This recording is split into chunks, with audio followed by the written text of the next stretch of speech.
सावित्रीबाई फुले जयंतीनिमित्त संग्रामपूर तालुक्यातील धामणगाव गोतमारे येथील ग्रामपंचायत कार्यालयात दरवर्षीप्रमाणे रक्तदान शिबिराचे आयोजन करण्यात आले। या शिबिराला परिसरातील तरुणांनी मोठ्या उत्साहात सहभाग नोंदवला।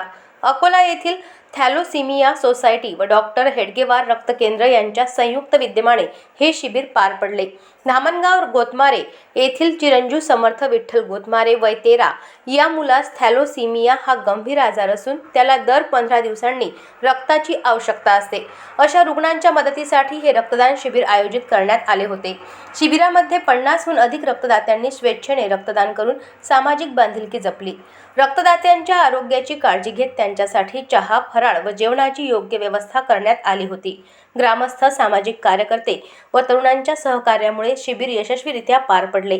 या उपक्रमामुळे समाजात रक्तदानाबाबत जागृती निर्माण झाली असून तरुणांचा सहभाग उल्लेखनीय ठरला। अशाच महत्त्वपूर्ण बातम्यांच्या अपडेटसाठी अजिंक्य भारत न्यूजच्या पेजला फॉलो करा आणि सबस्क्राइब करा। Thank you for watching.